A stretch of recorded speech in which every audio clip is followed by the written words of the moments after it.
தேவனுடைய கிருபையை கலந்து உங்களோடு கூட வார்த்தைகளை பகிர்ந்து கொள்ள நான் விரும்புகிறேன். சங்கீதங்களின் புத்தகம் 30வது சங்கீதம் 5வது வசனத்தை நாம் வாசிக்க கேட்போம். 30வது சங்கீதம் 5வது வசனம்.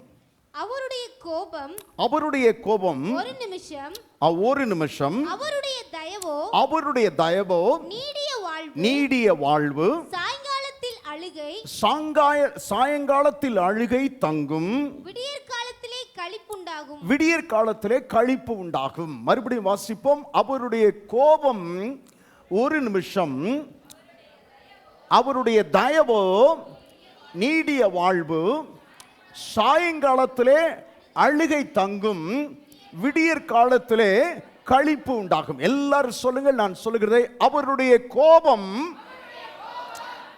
பின்னால் இருக்கவங்களாம் கோபமா இருக்கிற மாதிரி இருக்கு.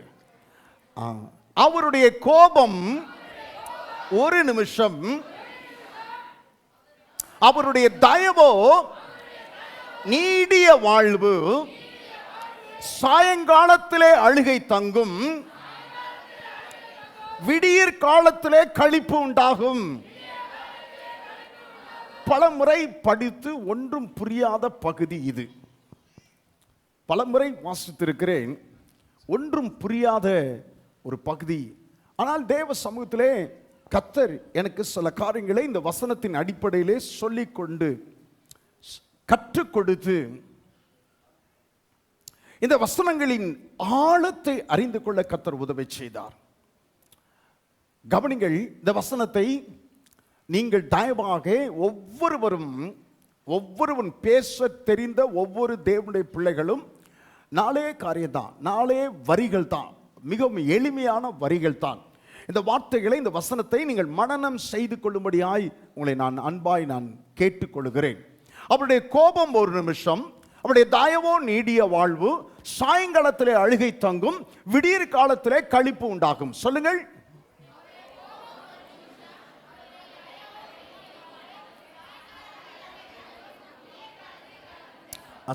பக்கம், ஆண்கள் பக்கம். அவருடைய கோபம் ஒரு நிமிஷம், அவருடைய தயவோ நீடிய வாழ்வு, சாயங்காலத்திலே அழுகை தங்கும், விடியற் காலத்திலே களிப்பு உண்டாகும்.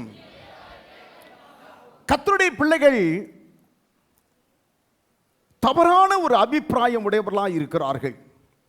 என்ன ஒரு அபிப்பிராயம் சொன்னா, இயேசு கிறிஸ்துவை இரட்சகராய் தெய்வமாய் ஏற்றுக்கொண்டு விட்டாலே வாழ்க்கையில எந்த பிரச்சனையும் வரவே வராது என்று சொல்லி நினைத்துக் கொள்கிறார்கள். வேதத்துக்கு போனாங்களே, அவங்களுக்கு ஏன் இப்படி ஆயிடுச்சு? வேதம் போனாங்களே, இயேசுன்னு போனாங்களே, அவங்க குடும்பத்தில் ஏன் இப்படி பிரச்சனை? பிரச்சாதிகள், ஆண்டவரை அறியாதவர்கள் சொல்லுவது மாத்திரமல்ல, விசுவாசிகளுக்குள்ளும் இந்த எண்ணம் இருக்கிறது. ஆண்டவரை ஏற்றுக்கொண்ட எனக்கு ஏன் இப்படி பிரச்சனை? ஆண்டவரை நம்பி வந்த எனக்கு ஏன் என் குடும்பத்தில் இப்படிப்பட்ட காரியங்கள்? ஏன் என்னுடைய சரீரத்தில் இந்த வியாதி? ஏன் இந்த பலகீனம்? ஏன் இந்த நெருக்கம்? ஏன் இந்த போராட்டம்? நீங்கள் கேட்கிறீர்கள். அநேக நேரங்களிலே நீங்கள் உங்கள் மனதிற்குள்ளாக நீங்கள் கேட்கிறீர்கள். அநேக நேரங்களிலே மற்றவர்களோடு கூட இந்த ஒரு காரியத்தை நீங்கள் பகிர்ந்து கொள்ளுகிறீர்கள். மிகவும் விசனத்தோடு கூட பகிர்ந்து கொள்ளுகிறீர்கள். என்னை ஏற்றுக்கொண்டு கொண்டால் எந்த பிரச்சனையுமே உனக்கு வராது என்று இயேசு எங்கேயும் உத்தரவாதம் கொடுக்கவே இல்லை. ஆமென் சொல்வீங்களா? எங்கேயுமே கொடுக்கல.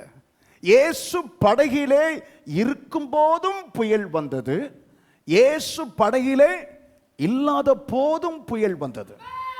படகில இருக்கும் போதும் புயல் வந்துச்சு, இயேசு படகிலே இல்லாத போதும் புயல் வந்தது. அப்ப இயேசு படகிலே இருக்கும்போது எப்படி புயல் வீச முடியும்? எப்படி படகு அலைகளினால் அலைவுபட்டு தடுமாற முடியும்?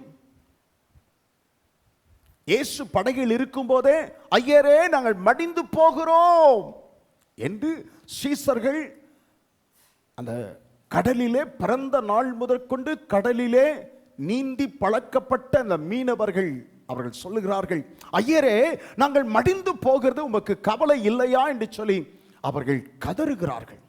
பயந்து அலறுகிறார்கள். அப்படிப்பட்ட ஒரு புயல், அப்படிப்பட்ட ஒரு பெரும் காற்று, படகு கவிழ்ந்து போகத்தக்கதான ஒரு நிலையிலே. ஆனால் இயேசு படகிலே தான் அவர் நித்திரையாய் இருந்தார். அப்ப இயேசு படகில் இருக்கும் போதும் புயல் வீசினது, காற்று வீசினது, கொந்தளிப்பு உண்டானது, படகு அலைவு பட்டது.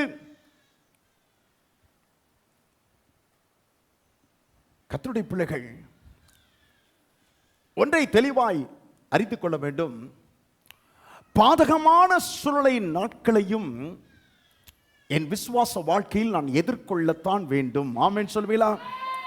மகிழ்ச்சியின் தருணங்களை, திருப்தியின் தருணங்களை, ஆசீர்வாதத்தின் சந்தர்ப்பங்களை சந்திக்கிற நான் வேதனையின் தருணங்களையும் நான் எதிர்கொள்ளத்தான் வேண்டும். ஆமென் சொல்வீங்களா? ஆமா. தாவீது சொல்கிறார், என் பாத்திரம் நிரம்பி வழிகிறது, என் ஜீவனுள்ள நாளெல்லாம் நன்மையின் கிருபை மனை தொடரும், கர்த்தர் என் மேய்ப்பராய் இருக்கிறார், நான் தாழ்ச்சி ஒரு நாளும் அடைவதே இல்லை என்று சொல்கிறார். ஆனால் அவருடைய வாழ்க்கையை குறைவு பட்டார். வேதம் தெளிவாய் சொல்லுகிறது. அவர் யார் யாருக்கெல்லாம் அடைக்கலம் கொடுத்து, அவர் யார் யாரெல்லாம் ஆதரித்தாரோ அவர்களெல்லாம் ஒரு நாளிலே ஒன்று சேர்ந்து கொண்டு தாவீதின் மேல் கோபப்பட்டு அவனை கல்லெறிந்து கொள்ள வேண்டும் என்று சொல்லி தீர்மானித்தார்கள். தாவீதினால் ஆதரிக்கப்பட்டவர்களே தாவீதுக்கு விரோதமாய் எழும்பி தாவீதை கல்லெறிந்து கொள்ள வேண்டும் என்று சொல்லி அவள் திட்டம் போடுகிறதை தாவீது காதுகளினால் கேட்கிறார். எப்படி இருந்திருக்கும் பாருங்க. தாவீது மிகவும் நெருக்கப்பட்டான். 1 சாமுவேலிலே வாசிக்கிறோம் 30வது அதிகாரத்திலே. 1 சாமுவேல் 30வது அதிகாரம் 6வது வசனத்தை வாசித்து பாருங்கள். தாவீது மிகவும் நெருக்கப்பட்டான். சகல ஜனங்களும் தங்கள் குமாரர் குமாரத்திகளின் நிமித்தம் மனக்லேசமானதினால் அவனை கல்லெறிய வேண்டும் என்று சொல்லிக் கொண்டார்கள். தாவீது தன் தேவனாகிய கர்த்தருக்குள்ளே தன்னை திடப்படுத்தி, தாவீது மிகவும் நெருக்கப்பட்டான். என் இருதயத்திற்கு ஏற்ற தாசன் என்று சொல்லி கர்த்தர் தாவீதை சொன்னார். அப்ப இருதயத்திற்கு ஏற்ற தாசனாய் இருக்கும் பொழுது அவருடைய வாழ்க்கையில பிரச்சனை வருமா? வந்தது. அவருடைய வாழ்க்கையில அவன் போராட்டங்களை எதிர்கொண்டான். நெருக்கத்தை எதிர்கொண்டான். மரணத்திற்கும் எனக்கும் ஒரு அடி தூரம் மாத்திரமே இடைவெளி இருந்தது என்று சொல்கிறான்.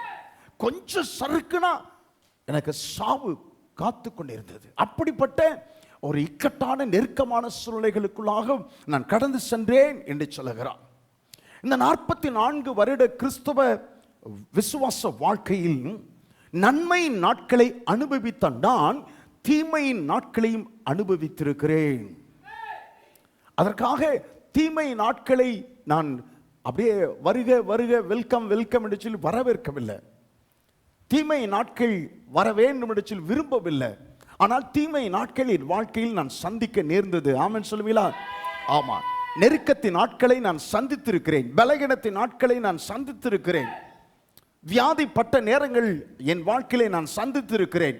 எனக்கு பிரியமானவர்கள் வியாதிப்பட்டதை, நான் கஷ்டப்பட்டதை நான் கண்டிருக்கிறேன். கர்த்தர் ஸ்தோத்திரம். அப்ப இயேசுவை ஏற்றுக்கொண்ட ஒரு பிள்ளையினுடைய வாழ்க்கையிலே நெருக்கங்கள், போராட்டங்கள் இவெல்லாம் வரத்தான் செய்யும். அப்போ இயேசுவை ஏற்றுக்கொண்டவர்களுக்கும் இயேசுவை ஏற்றுக்கொள்ளாதவர்களுக்கு என்ன வித்தியாசம்? இயேசுவை ஏற்றுக்கொண்டவர்களுக்கும் போராட்டம் வருகிறது, கஷ்டங்கள் வருகிறது, பாடுகள் வருகிறது, வியாதிகள் வருகிறது, பலகீனங்கள் தாக்குகிறது. இயேசுவை ஏற்றுக்கொள்ளாதவர்களுக்கும் வியாதிகள், கஷ்டங்கள், பாடுகள், நெருக்கங்கள், போராட்டங்கள். அப்போ 2 பேருக்கும் என்ன வித்தியாசம் இருக்குது? அப்போ இயேசுவை ஏற்றுக்கொண்டதுனால என்ன காரியம்? God makes a difference. இயேசுவை ஏற்றுக்கொண்டவர்களுக்கு இயேசு கிறிஸ்துவை ஏற்றுக்கொள்ளாதவர்களுக்கு என்ன வித்தியாசம் சொன்னா, இயேசு கிறிஸ்துவை ஏற்றுக்கொண்டவர்களுக்கு நான் கடந்து செல்லும் நெருக்கத்தின் சூழ்நிலையிலே, போராட்டத்தின் பாதைகளிலே கர்த்தர் என் பட்சத்தில் இருக்கிறார்.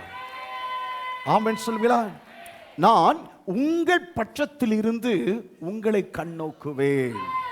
ஆமென் சொல்வீங்களா? ரொம்ப அருமையான வார்த்தை. நான் உங்கள் பட்சத்தில் இருந்து.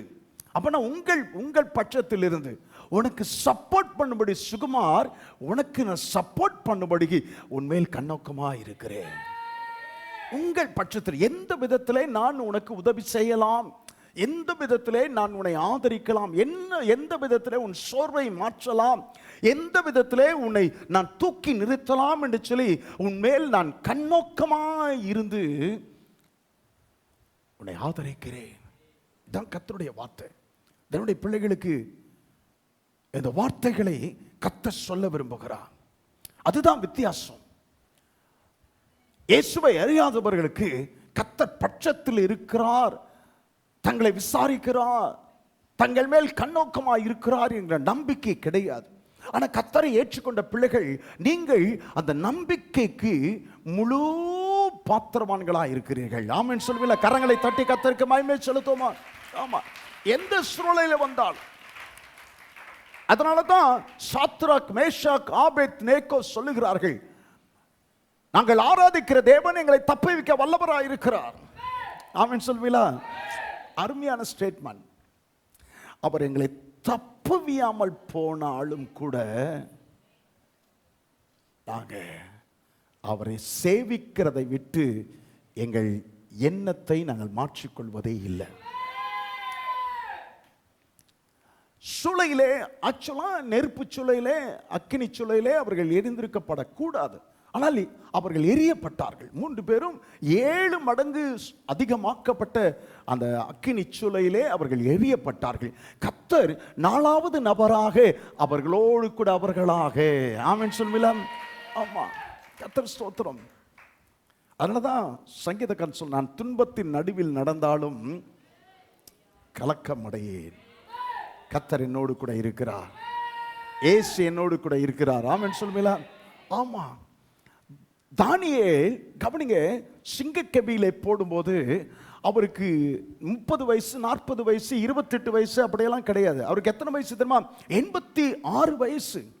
86 வயது நிறைந்த அந்த அந்த அந்த வயதான அந்த தானியேலை சிங்கக்கெபியிலே போடும்போது அவருக்கு ஒன்று தெரியும், நான் சிங்கக்கெபியிலே போடப்பட்டாலும் இந்த அந்த நெருக்கமான பதட்டமான சூழ்நிலையிலே கர்த்தர் நிச்சயம் என் பக்கத்தில் இருப்பார்.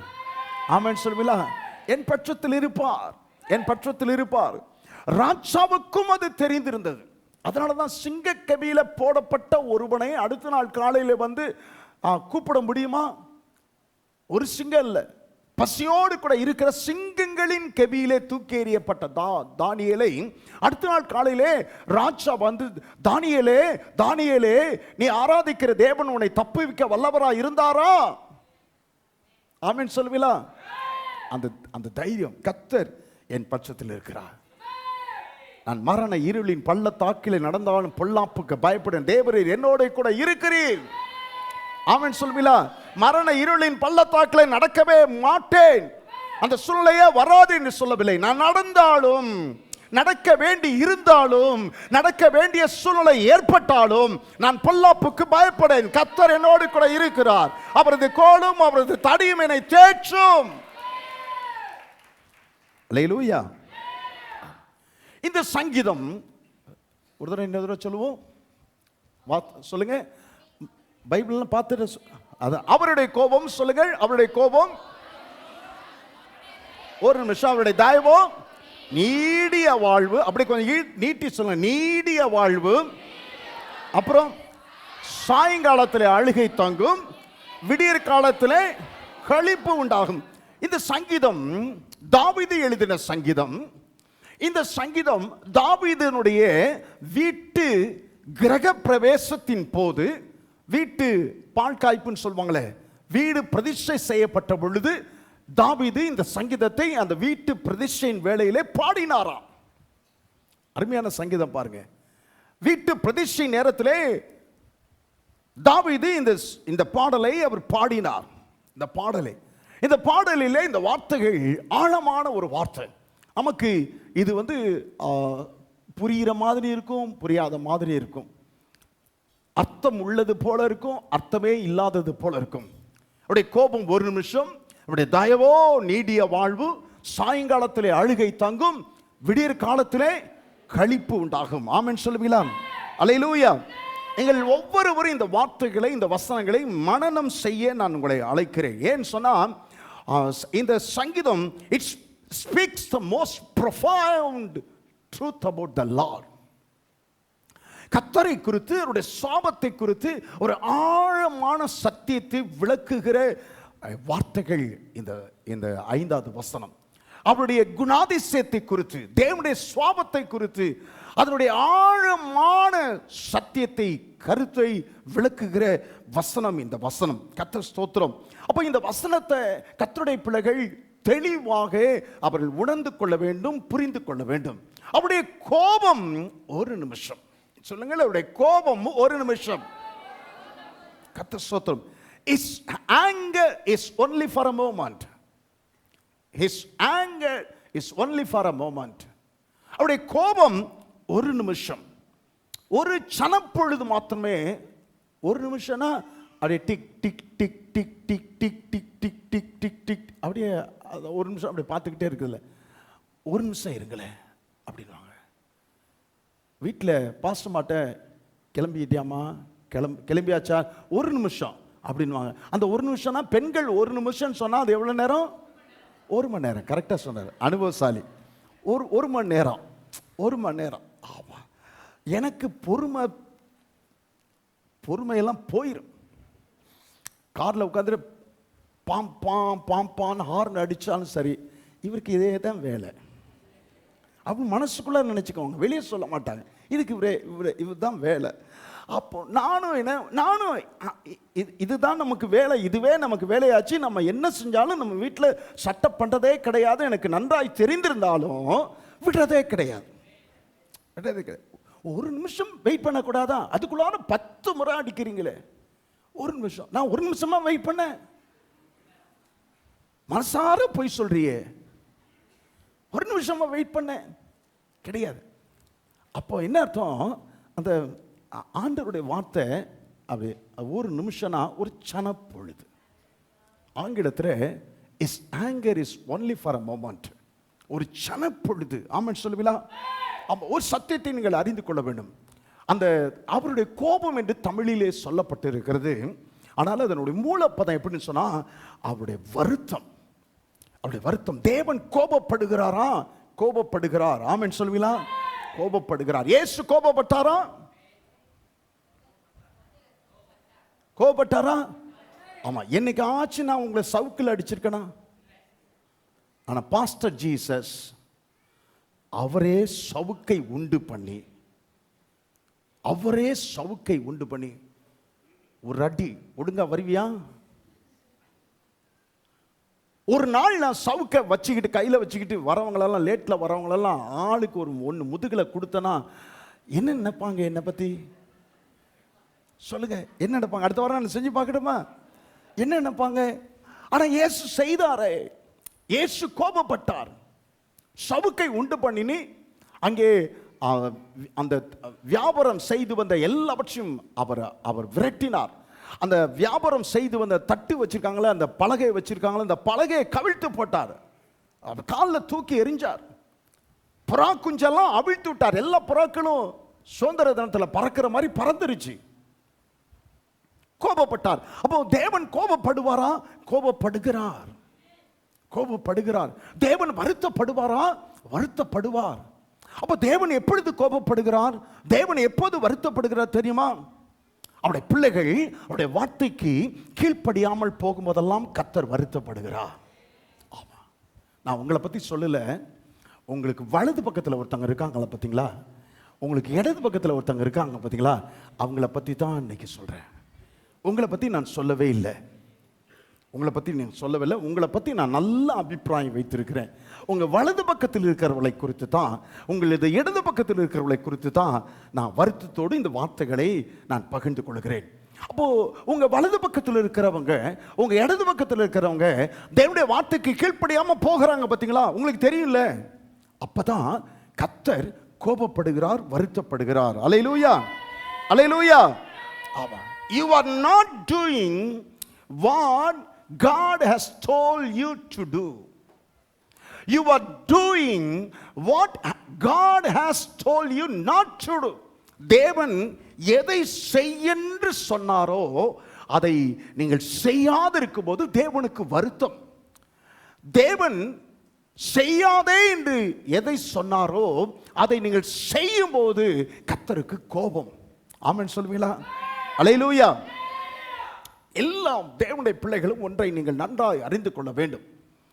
கர்த்தருடைய நீங்கள் பிள்ளைகளாய் நீங்கள் தெரிந்து கொள்ளப்பட்டிருந்தும், அப்படி விலையேறப்பட்ட ரத்தத்தினால் கர்த்தர் உங்களை ரட்சித்திருந்தும், ஆண்டவருடைய பிள்ளை தேவனுடைய பிள்ளை என்பதை நீங்கள் தெளிவாய் அறிந்திருந்தும், நீங்கள் பேசும் சில காரியங்கள், நீங்கள் சிந்திக்கும் சில காரியங்கள், நீங்கள் செய்யும் சில காரியங்கள், சொல்லுங்க 3 காரியங்கள். பேசும் சில காரியங்கள், அப்புறம் சிந்திக்கும் சில காரியங்கள், செய்யும் சில காரியங்கள். ஆமென் சொல்லுவீங்களா? ஆமா. பேசும் சில காரியங்கள், நீங்கள் சிந்திக்கும் சில காரியங்கள், நீங்கள் செய்யும் சில காரியங்கள். இந்த 3 தனித்தனி வகையை சேர்ந்தது. பேசுவது என்பது இன்னொருவர் சம்பந்தப்பட்டது. இன்னொருவர் சம்பந்தப்பட்டது. எனக்கு நானே பேசிக்கிறது கிடையாது. இன்னொருவர் சம்பந்தப்பட்டது. அப்போ இன்னொருவர் சம்பந்தப்பட்ட ஒரு காரியத்தில் பேசும் சில காரியங்கள், நீங்கள் சிந்திக்கும் சில காரியங்கள். கையில் புத்தகம் இருந்தாலும் அப்படியே சிந்தனை எங்கெங்கோ போகுது பார்த்தீங்களா? சிந்தனை எங்கெங்கோ போகுது பார்த்தீங்களா? ஆமா. இயேசு உங்கள் சிந்தைகளை அறிந்தவர். அவர் ஓட்ட பிரிச்சு 4 பேர் அந்த திமிர்வாதக்காரனை இயேசு இருக்கிற இடத்துல அவர்கள் இறக்கினார்கள். எவ்வளவு சிரமம் தெரியுமா? எவ்வளவு சிரமம் தெரியுமா? அந்த ஆள் எவ்வளோ திமிர்வாதக்காரன், எவ்வளோ ஸ்ட்ராங்கான ஆள் தெரியுமா? எவ்வளோ ஸ்ட்ராங்கான ஆள் தெரியுமா? கட்டளோட மேலே தூக்கினாலும் என்ன செஞ்சாலும் நான் பயப்பட மாட்டேன், எனக்கு சுகம் கிடைச்சா போதும். மேலே தூக்கிட்டாங்க. உள்ளே போக முடியாதபடிக்கு, வெளியே வர முடியாதபடிக்கு ஏராளமான ஏகப்பட்ட கூட்டம். இப்ப மேலே தூக்கிட்டா எங்க இறக்குறது? எங்க இறக்குறது? இயேசு இருக்கிற இடத்துல இறக்கணுமே. அதுல ஒருத்தன் காலை வச்சுக்கிட்டேன்.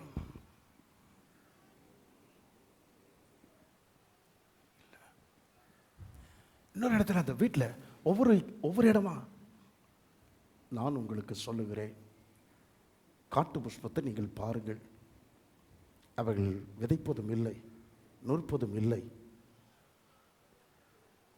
நாளைக்காக கவலைப்படாதிருங்கள், உங்கள் பரமைப்பு தான் உங்களுக்கு என்னது தேவை என்று அறிந்திருக்கிறார். இங்கேதான் இருக்கிறார், இங்கேதான் தோண்டுவோம். அந்த இடத்தெல்லாம் தோன்றாங்க. அந்த இடத்த தோண்டி அவங்கள உள்ளார இறக்குறாங்க. அவரை உள்ளார எப்படி இறக்கியிருப்பாங்கன்னு நினைக்கிறீங்க? எப்படி இறக்கியிருப்பாங்க? கட்டிலோடு உள்ளார இறக்க முடியுமா? ஆமாங்க, கயிறை கட்டி எப்படி இறக்குவாங்க? படுக்கை. ஆமா, எப்படி? கொஞ்சம் கற்பனை பண்ணி பாருங்க. அப்படியே ஒரு உருவம் மேலேருந்து கீழே வந்துகிட்டு இருக்கு. மேலேருந்து கீழே வந்துகிட்டு இருக்கு. இயேசு மேலே பார்க்கிறார், இவனை பார்க்கிறார், மேலே பார்க்கிறார், இவனை பார்க்கிறார். ஒன்றும் அவனுக்கு என்ன செய்து ஒன்றும் தெரியாது. அவனை பார்த்து உன் பாவங்கள் உனக்கு மன்னிக்கப்பட்டது என்று சொல்லுகிறார். மேலே இருக்கிற, ஐயோ ஆண்டவரே, டேய் நான் சொன்னேன்டா, இயேசு கிட்ட என்ன செய்யணும்னு சொல்லலனா அவர் என்ன செய்வாரா? திமிர்வாதக்காரனை இறக்குனா பாவங்கள் மன்னிக்கப்பட்டதுன்னு சொல்றாரு பாரு அப்படின்னு மேலே இருக்கவன் நினைச்சுக்கிட்டு இருக்கிறான். கூட இருக்கிற பக்கத்தில் இருக்கிறவங்களாம், இவர் யார் பாவங்களை நினைக்கிறது, பாவங்களை மன்னிக்கிறதுக்கு இவருக்கு யார் அதிகாரம் கொடுத்தது? பாவங்களை மன்னிக்கிறது தேவன் ஒருவர் மாத்திரமே, இவர் என்ன தேவனா என்று சொல்லி பக்கத்தில் இருக்கிறவங்களாம் இருதயத்தில் சிந்தித்துக் கொண்டிருந்தது. இயேசு பார்த்து திரும்பி என்ன சொன்னீங்க? நான் ஒன்றும் சொல்லலையே. அவங்க ஒன்றுமே சொல்லல. இருதயத்தில் அவர்கள் சிந்தித்துக் கொண்டிருந்தார்கள். இவர் யார்? பாவங்களை மன்னிக்கிறதற்கு இவர் யார்? இருதயத்தில் சிந்தித்துக் கொண்டிருந்தார்கள். எதற்கு இந்த விவரத்தை இவ்வளவு விவரமாய் சொல்லுகிறேன் என்று சொன்னால், நீங்கள் சிந்திக்கிற அந்த காரியங்கள் இருக்கிறதே, அது கர்த்தருக்கு சில நேரத்தில் வருத்தத்தை ஏற்படுத்துகிறது. நீங்கள் சிந்திக்கிற காரியங்கள் இருக்கிறதே, அது சில நேரத்தில் கர்த்தருக்கு கோபத்தை ஏற்படுத்துகிறது. நீங்கள் செய்யும் சில காரியங்கள் இருக்கிறதே, அது கர்த்தருக்கு வருத்தத்தை ஏற்படுத்துகிறது, அது கர்த்தருக்கு கோபத்தை ஏற்படுத்துகிறது. ஆமென் சொல்லுவீங்களா? ஆமா. கணவன் மனைவிக்குள்ளார சண்டைன்னு சொன்னா உடனே உங்க வாய் வார்த்தை என்ன தெரியுமா? யாருமே சொல்ல மாட்டீங்களே.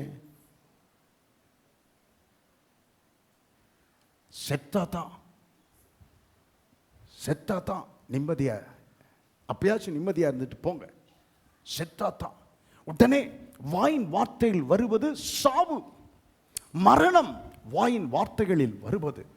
கொஞ்ச நேரத்தில் அந்த பிரச்சனை, கொஞ்ச நாளிலே அந்த பிரச்சனை மாறிவிடும் என்பதை அவர்கள் மறந்து போகிறார்கள். அப்ப கர்த்தருடைய பிள்ளைகள், ரட்சிக்கப்பட்ட தேவனுடைய பிள்ளைகள், தேவனுடைய தொடுதலை பெற்றவர்கள், நீங்க உங்க வாயின் வார்த்தைகள், நீங்கள் சிந்திக்கும் அந்த அந்த சிந்தனைகள், நீங்கள் செய்யும் காரியங்கள், இவைகள் நிமித்தமாய் கர்த்தர் வருத்தப்படுகிறார், கர்த்தர் கோபப்படுகிறார். அல்லேலூயா, அல்லேலூயா. ஆமா, அது அவருக்கு வருத்தத்தை ஏற்படுத்துகிறது. ஆவியானவர் உங்களோடு கூட பேச விரும்புகிறார். அது அவருக்கு கோபத்தை ஏற்படுத்துகிறது. கர்த்தர் ஒருமுறை கோபப்பட்டார். கவனிங்க, கர்த்தர் ஒருமுறை கோபப்பட்டார். 40 பகலும் 40 இரவுகளும் மழை பெய்து கொண்டே இருந்தது. ஆமென் சொல்வீங்களா? பெய்து கொண்டே இருந்தது. 40 இரவுகள் 40 பகல் மழை பெய்து இருந்தது. 3 நாள் மழையில தாமிரபரணி உடைஞ்சிருமோன்னு சொல்லிட்டு, அணைகள் உடைந்திருமோன்னு சொல்லி பயப்படுற அளவுக்கு 3 நாள் மழை. அப்ப 40 நாட்கள் இரவும் பகலும் மழை பெய்திருக்குமே, ஆனால் எப்படி இருந்திருக்கும் பாருங்க, எப்படி இருந்திருக்கும். ஒரே ஒரு முறை கர்த்தர் கோபம் கொண்டது நிமித்தமாக. ஆனா இங்கே வேதம் என்ன சொல்கிறது? அப்படி கோபம் ஒரு நிமிஷம். ஆமென் சொல்லுங்களா? It's for a moment. அவருடைய கோபம் ஒரு நிமிஷம். ஆமென் சொல்லுங்களா? அல்லேலூயா. ஆம், அவருடைய கோபம் ஒரு நிமிஷம். நீங்க செய்த அந்த காரியத்தின் நிமித்தமாய், நீங்கள் பேசின அந்த காரியத்தின் நிமித்தமாய், நீங்கள் சிந்தித்த அந்த காரியத்தின் நிமித்தமாய் கர்த்தருக்கு உண்டான வருத்தம், கர்த்தருக்கு உண்டான கோபம் ஒரு நிமிஷம். ஆமென் சொல்லுவீங்களா? கவனிங்க, நீங்க பேசின பேச்சு இருக்குதே, நீங்க இன்னொருக்கு விரோதமாய் செய்த ஒரு காரியம் இருக்குதே, அவங்க செய்த அந்த ஒரு காரியத்தின் நிமித்தம், அல்லது நீங்கள் செய்த ஒரு காரியத்தின் நிமித்தம், நீங்கள் பேசின அந்த வார்த்தை நிமித்தம், அந்த எதிர்பார்த்தி உங்ககிட்ட பேசுவதை நிறுத்திட்டாங்க தெரியுமா? உங்ககிட்ட பேசுவதை நிறுத்திட்டாங்க தெரியுமா? சில நேரத்தில் கணவன் மனைவி இவரிடத்திலும் இந்த நிலை காணப்படுது. பேசுவதை நாள் கணக்கில் பேச்சு நிறுத்தப்பட்டு விட்டது, வார கணக்கில் பேச்சு நிறுத்தப்பட்டு விட்டது, வருட கணக்கில் பேச்சு நிறுத்தப்பட்டு விட்டது. காரணம் என்ன? அவன் பேச்சு சரியில்லை, அவன் பேச்சு சரியில்லை, அதனால பேசுவதை நான் நிறுத்தி விட்டேன். அவனுடைய காரியம் செய்யல, அவன் செய்யறதெல்லாம் எனக்கு பிடிக்கல, அதனால பேசுவதை நிறுத்திவிட்டேன். அவர் காரியங்கள் செய்கிற காரியங்கள் பிடிக்கல என்பதற்காக நீங்கள் பேச்சை நிறுத்திவிட்டீர்கள், அல்லது நீங்கள் செய்த காரியம் பிடிக்கவில்லை என்பதற்காக அவர் உங்களோடு கூட பேசுவதை நிறுத்திவிட்டார். அவர் உங்களோடு கூட பேசுவதை நிறுத்தி வார கணக்கிலே ஆகிறது, மாத கணக்கிலே ஆகிறது. இந்த நாட்கள்ல 2 பேருக்குள்ளார மன வருத்தம் வந்துச்சுன்னா செய்கிற அடுத்த காரியம் என்ன தெரியுமா? சொல்லுங்க பாப்பா, யாராச்சும் ஒரு சரியான பதில் சொல்றீங்களான்னு பார்ப்போம். இப்போ 2 பேருக்குள்ளார ஒரு மன வருத்தம், ஒரு காரியத்தில் அவங்க பேசினதுனாலயோ செய்த காரியத்திலேயோ மன வருத்தம் ஏற்பட்டால் செய்கிற அடுத்த காரியம் என்ன தெரியுமா? யாராச்சும் கரெக்ட் ஆன்சர் சொல்றாங்களான்னு பார்ப்போம். யாராச்சும் பின்னால என்னங்க? இல்லை இல்லை, ஃபேஸ்புக்கில் முகநூல்லேருந்து மொபைல் இதுலேருந்து லெஃப்ட். ஆமாம், லெஃப்ட். அடுத்து என்ன செய்வாங்க? பிளாக். அவங்களோட பேசுனா மொபைல் அடித்தா போகாது. ஏன் போகல? பிளாக் பண்ணிட்டாங்க. ஏன் பிளாக் பண்ணிட்டாங்க? சொல்லுங்க, ஏன் பிளாக் பண்ணிட்டாங்க? அவங்க பேசின பேச்சு பிடிக்கல, அவங்க செய்த காரியம் பிடிக்கல, அதனால பிளாக் பண்ணிட்டாங்க. பிளாக் பண்ணிட்டாங்க, பேசுறது நிறுத்தி விட்டார்கள். உங்களிடத்திலிருந்து தொடர்பிலிருந்து அவர்கள் விலகி விட்டார்கள். Left left. சில நேரத்தில் பார்ப்பேன், பெனியல் அந்த குடும்பத்திலிருந்து சில பேர் விலகுவார்கள். தெரியும் எதுக்காக விலகுறாங்கன்னு தெரியும், எதுக்காக விலகுறாங்கன்னு தெரியும். இந்த காரியங்கள இது கூட தெரியலன்னா ஊழியத்திலலாம் வர முடியுமா? ஆமாம். எதுக்காக விலகுறாங்க, என்ன காரியத்தினால் விலகுறாங்க, இதெல்லாம் தெரியும். கர்த்தர் ஸ்தோத்திரம். விலகி விடுவார்கள், லெஃப்ட் விலகி விடுவார்கள். கவனிங்க, பேசின ஒரு காரியம், செய்த ஒரு காரியம், அது நிமித்தமாய் அவர்களுக்கு அவ்வளவு வருத்தம் உண்டாகி, அவ்வளவு கோபம் உண்டாகி, நீங்க பேசுவதையே வேண்டாம் என்று சொல்லி பிளாக் பண்ணி விடுவார்களே ஆனால், உங்களிடத்திலிருந்து அழைப்பே வராதபடிக்கு பிளாக் பண்ணி விடுவார்களே ஆனால், உங்களிடத்திலிருந்து இருக்கிற தொடர்பை விட்டு அவர்கள் வெளியேறி விடுவார்களே ஆனால், தாய் போல நேசம், தந்தை போல பாசம்,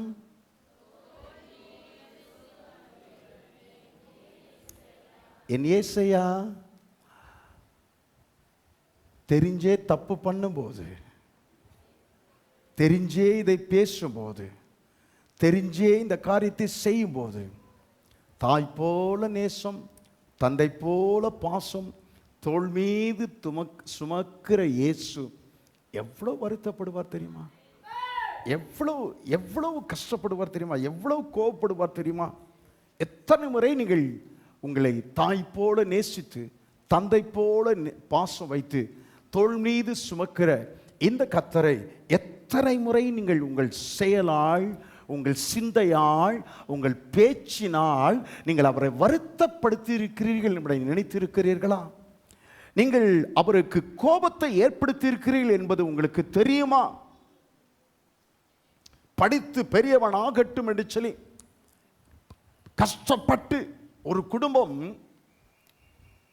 அவனுக்கு வெளிநாட்டில் கஷ்டப்பட்டு சென்னையில் படிக்கிற தன் மகனுக்கு பணத்தை அனுப்ப, அவன் குடிகாரனாய் குடிக்கி அந்த பணத்தை கல்விக்கென்று படிப்பதற்கென்று அனுப்பி வைத்த பணத்தை குடிக்கென்று அவன் செலவு செய்ததை அவனுடைய தகப்பனார் தாயார் கேள்விப்பட்ட பொழுது அந்த தகப்பனுடைய இருதயம் உடைந்து போனதை நான் பார்த்தேன். தன் மகனை குறித்து அவர் அவ்வளவு வருத்தப்பட்டதை, அப்படியே கலங்கின கண்களோடு கூட பேசினதை கேட்கும்போது என்னுடைய கண்களும் கலங்கிவிட்டது, என்னுடைய கண்களும் கலங்கிவிட்டது. ஹாஸ்டல் ஃபீஸுக்காக பணம் கேட்டான் பாஸ்டர். ஹாஸ்டல் ஃபீஸுக்குன்னு சொல்லி 10,000 ரூபாய் அனுப்பி வைத்தா, அவன் அல்ல லேப்டாப் வாங்குன்னு சொல்லி 10,000 ரூபாய் நான் அனுப்பி வைக்க சொன்னான். நான் அனுப்பி வைத்தேன். அதில் அவன் ஒரு பழைய பைக்கு வாங்கிட்டான். சென்னையில் பைக் வேண்டாம்னு சொன்னேன், ஓட்ட வேண்டாம்னு சொல்லி. அவன் பழைய பைக்கை எங்களுக்கு தெரியாமலே வாங்கிட்டான். ஹாஸ்டலில் போய் அவனுடைய பையனை குறித்து கேட்டான். உங்கள் பையனா? உங்கள் பையன் 6 மாதத்துக்கு முன்னாலே ஹாஸ்டலை விட்டு, காலேஜ் ஹாஸ்டலை விட்டு வெளியே போயிட்டானே, அவன் எங்கோ ஒரு வீடு எடுத்து தங்கியிருக்கிறான்னு சொல்லி கேள்விப்படுகிறேன். கேள்விப்பட்ட தகப்பனுடைய இருதயம் உடைந்து போய்விட்டது. அவ்வளவு வருத்தப்பட்டார் தன்னுடைய பிள்ளை குறித்து. தாய் போல பாசம், தந்தை போல நேசம், தோளிலே சுமக்கிற அந்த ஆண்டவர், அந்த இயேசுவை உங்கள் பேச்சினால் வருத்தப்படுத்தி இருக்கிறீர்கள் என்பது உங்களுக்கு தெரிய வேண்டும். உங்கள் சிந்தையில் வருத்தப்படுத்தி இருக்கிறீர்கள் என்பது உங்களுக்கு தெரிய வேண்டும். உங்கள் செயலால் நீங்கள் வருத்தப்படுத்தி இருக்கிறீர்கள் என்பது உங்களுக்கு தெரிய வேண்டும். ஆமென் சொல்லுவீங்களா? ஆனா ஒரு நற்செய்தி என்னன்னு சொன்னா, is angry is for a moment. Is anger is for a moment. ஒரு சனப்பொழுது மாத்திரமே, ஒரு சனப்பொழுது. அவருடைய கோபம் ஒரு நிமிஷம். ஆமென் சொல்லுவீங்களா? ஆமா. சனப்பொழுது அல்லது ஒரு நிமிஷம் அப்படின்னா என்ன அர்த்தம்? அவருடைய கோபம் ஒரு சனப்பொழுது மாத்திரம். It's for a short time. It's for a short time. சனப்பொழுது மாத்திரமே. ஆமென் சொல்லுவீங்களா? ஆமா. நல்ல கவனிங்க.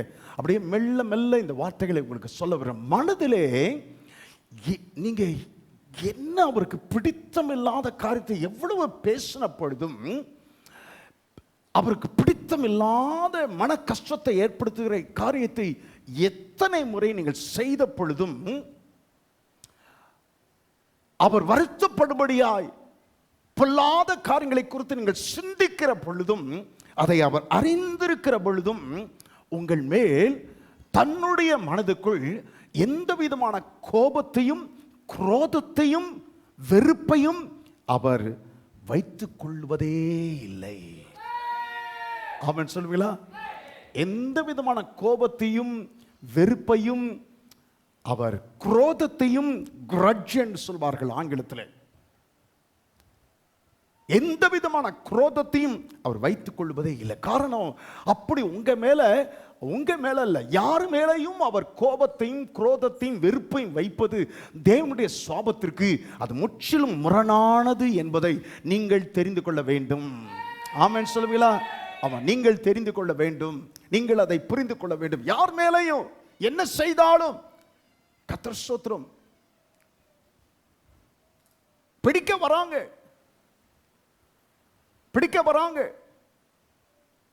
முத்தத்தினால் நான் யாரை முத்தம் செய்கிறேனோ அவர்தான் ஆண்டவர் இயேசு கிறிஸ்து, அவரை பிடித்துக் கொள்ளுங்கள் என்று சொல்லி இருந்தார்.